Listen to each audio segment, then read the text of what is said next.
It's very volatile.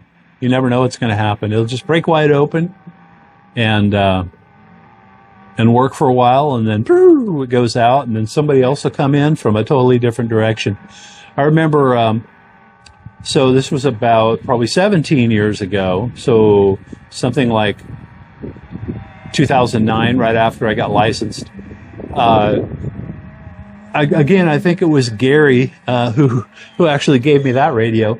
He loaned me a Yaesu radio. I can't remember which model it was, but it was a big one. It was a big tube type radio, like so, and raised up on big tall feet, you know. And it was 6 meters only. I forget what that thing's called, which number that is. It's like FT 936 or something like that. Whatever it is. But it was fabulously, how would you say, unstable?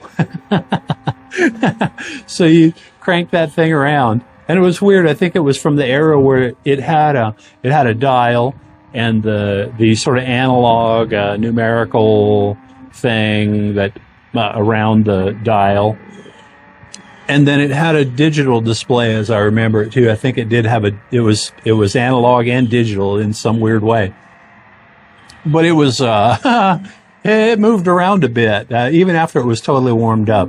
It moved around some, so I got a little bit of complaints on that, but it didn't move far enough that guys couldn't make QSOs with me, and they did, I'll tell you that.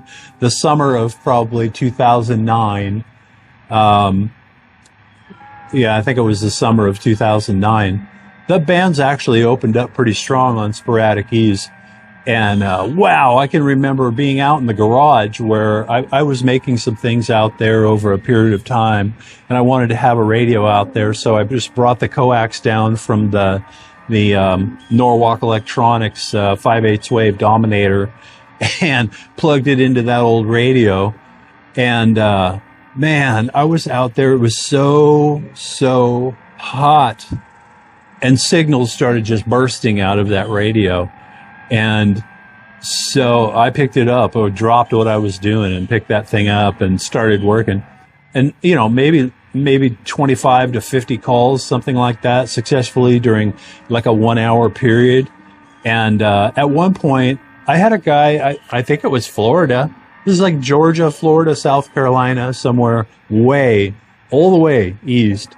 And then at the same time was in contact with a guy in California from here in Oklahoma. And they could not hear each other. But it was fascinating to work them both simultaneously, and neither one of them they could both hear me, but neither one could hear the other. It was wild. It was wild. 6 meters is incredible.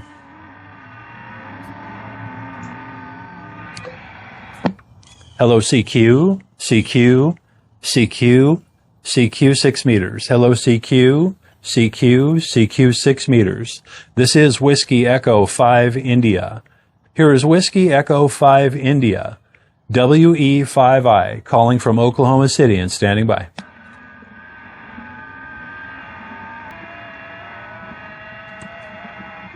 Yeah, I think if there was anybody within about 100 miles from here, for sure, I think we could talk easily right now.